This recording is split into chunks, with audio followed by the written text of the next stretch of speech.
उसने ज़मीन से कुछ कंकरियां ली, अपनी बकरियों की तरफ फेंकते हुए कहने लगा, अपने मालिक की तरफ वापस चली जाओ, अल्लाह की कसम मैं तुम्हारे साथ नहीं रहूंगा। असलम की मैयत को उठाकर पीछे लाया गया और नबी करीम सल्लल्लाहु अलैहि वसल्लम को इतला दी जाती है, अल्लाह के रसूल, आपका वो साथी जिसने अभी थोड़ी देर पहले इस्लाम कबूल किया था, शहीद हो गया है। मुअज़्ज़ज़ नाज़रीन इकराम, ग़ज़वा खैबर 7 हिजरी में होता है। खैबर का शहर मदीना तैयबा से शमाल की जानब कमोबेश 150 किलोमीटर के फासले पर है। खैबर शहर में यहूदियों के कई किले थे। इनमें एक किले का नाम नाइम था।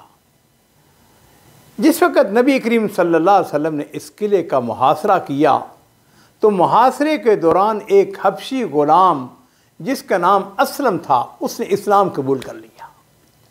उसने इस्लाम कैसे कबूल किया मैं आपको बताता हूँ। नाज़रीन इकराम, इस हबशी ग़ुलाम असलम के मालिक का नाम आमिर था और ये उसकी बकरियाँ चराया करता था। असलम ने अहले खैबर को जंग की तैयारी करते हुए देखा तो उसने पूछा कि ये किसके खिलाफ जंग की तैयारी कर रहे हैं। तो उसका मालिक कहने लगा कि हम उस शख्स के साथ जंग कर रहे हैं जो अपने आप को नबी समझते हैं।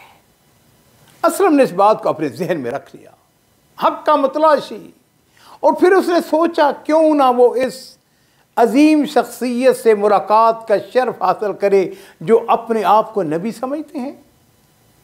नबी करीम सल्लल्लाहु अलैहि वसल्लम ने जब खैबर के इलाके में पड़ाव डाला तो ये हबशी ग़ुलाम अपनी बकरियां हाँकता हुआ रसूलुल्लाह सल्लल्लाहु अलैहि वसल्लम के कैंप में हाज़िर हो गया। आपसे मुलाकात की इजाज़त चाहता है और यहाँ अपने प्यारे रसूल सल्लल्लाहु अलैहि वसल्लम के आला अखलाक को देखिए। व इन्नका लअला खुलुकिन अज़ीम, आपके तवाज़ो के देखिए। आपने एक आम से हबशी ग़ुलाम को मुलाकात की इजाज़त दे दी। मुलाकात के दौरान वो हबशी ग़ुलाम आपसे एक सवाल करता है, कहता है, अल्लाह के रसूल, आप किस बात की दावत देते हैं। तो नबी करीम सल्लल्लाहु अलैहि वसल्लम ने बड़ी मोहब्बत के साथ, बड़ी प्यार के साथ उससे कहा, अदु इलल इस्लाम व अन तशहद अन ला इलाहा इल्लल्लाह व अन्नी रसूलुल्लाह व अन ला ताबुद इल्लल्लाह। आपने फरमाया कि मैं इस्लाम की दावत देता हूँ और ये कि तुम इस बात की गवाही दो, अल्लाह के सिवा कोई माबूद बरहक नहीं, कोई इबादत के लायक नहीं, और मैं अल्लाह का रसूल और इबादत सिर्फ अल्लाह ताला की करनी है। ग़ुलाम ने सवाल किया, उसने कहा, अगर मैं अल्लाह पर ईमान लाऊं और यही गवाही देने लगूं जिसकी आपने मुझको दावत दी है तो फिर मुझको क्या मिलेगा। मेरे माँ बाप कुर्बान हो, नबी करीम सल्लल्लाहु अलैहि वसल्लम, आपने फरमाया, लकल जन्नतु इन मित्ता अला ज़ालिक। आपने फरमाया, साथी, अगर तुम्हें इस्लाम पर मौत आई तो फिर तुम्हारे लिए जन्नत है। असलम कहता है, मैं काले रंग का कभी चेहरे वाला आम सा इंसान, मैं वो शख्स हूँ जिसके जिस्म से नागवार बू आती है, मेरे पास कोई मालो मता, मालो दौलत भी नहीं है। अगर मैं आप लोगों के साथ लड़ता हुआ कत्ल हो जाऊं तो क्या फिर भी मैं जन्नत में जाऊंगा। तो नबी करीम सल्लल्लाहु अलैहि वसल्लम ने फरमाया, क्यों नहीं साथी, अगर तुम्हें इसी अकीदे पर मौत आ जाए तो फिर तुम्हारे लिए जन्नत है। हबशी ने ये बात सुनी तो उसी वक़्त उसमें कलमा शहादत पढ़ा और मुसलमान हो गया, इस्लाम कबूल किया। तो नबी करीम सल्लल्लाहु अलैहि वसल्लम की खिदमत अर्ज़ करता है, अल्लाह के रसूल, ये बकरियां मेरी नहीं हैं, ये मेरे पास अमानत हैं, इनका मैं क्या करूं। और नाज़रीन किराम, इस बात को ज़हन नशीन कर लें, अमानत, दयानतदारी किसका नाम है। हालत जंग के अंदर हैं। नबी करीम सल्लल्लाहु अलैहि वसल्लम अगर चाहते इन बकरियों पर कब्जा कर सकते थे, कौन पूछ सकता था। लेकिन ये भी मकार में अखलाक में है कि आपने हबशी चरवाहे से फरमाया, इन बकरियों को फौजी कम से बाहर निकालो, इन्हें हाँक दो, इन्हें कंकरियां मारो, अल्लाह ताला तुम्हारी तरफ से ये अमानत अदा कर देगा।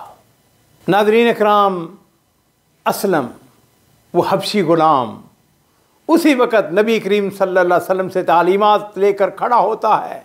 उसने ज़मीन से कुछ कंकरियां ली, अपनी बकरियों की तरफ फेंकते हुए कहने लगा, अपने मालिक की तरफ वापस चली जाओ, अल्लाह की कसम मैं तुम्हारे साथ नहीं रहूंगा। और फिर देखने वालों ने देखा वो बकरियां इकट्ठी होकर चल पड़ी और थोड़ी देर बाद किला में दाखिल हो जाती हैं। चरवाहे के मालिक ने जब देखा कि बकरियां अपने उसके ग़ुलाम के बग़ैर आई हैं तो उसको मालूम हो गया कि उसके ग़ुलाम ने इस्लाम कबूल कर लिया है। सहाबा किराम बैठे हुए हैं, नबी करीम सल्लल्लाहु अलैहि वसल्लम अपने साथियों को वाज़ फरमा रहे हैं, उनको जहाद की रग़बत दिला रहे हैं।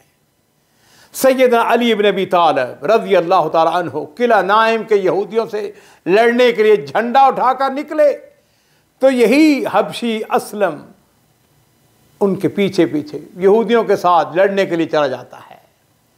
लड़ाई होती है, लड़ाई के दौरान शहीद हो जाता है।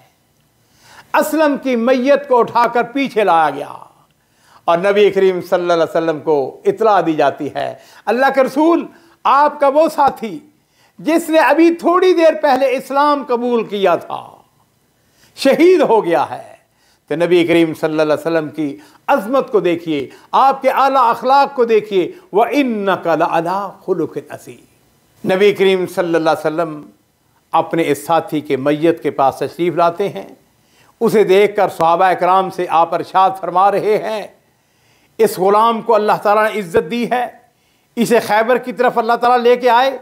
मैंने इसके सर के पास दो खूबसूरत आँखों वाली हूरें देखी हैं। वलम युसल्लि लिल्लाहि सजदतन कत, हालांकि उसने अभी तक अल्लाह की बारगाह में एक सजदा भी नहीं किया था।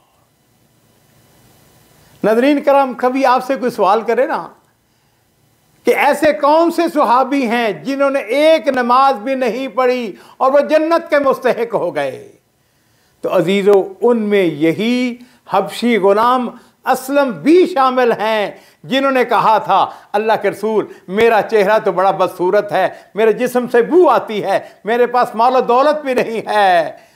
और नबी करीम सल्लल्लाहु अलैहि वसल्लम उसकी शहादत के बाद उसकी नाश के करीब खड़े होकर फरमा रहे हैं, अल्लाह ने तेरे चेहरे को खूबसूरत बना दिया है, तेरी बदबू को पाकीज़ा बना दिया है, तेरे माल को ज़्यादा कर दिया है। और फिर सहाबा किराम से मुखातब होकर नबी करीम सल्लल्लाहु अलैहि वसल्लम फरमा रहे हैं कि मैंने इसकी दो बीवियों को देखा है जो खूबसूरत आंखों वाली जन्नत की हूरें हैं।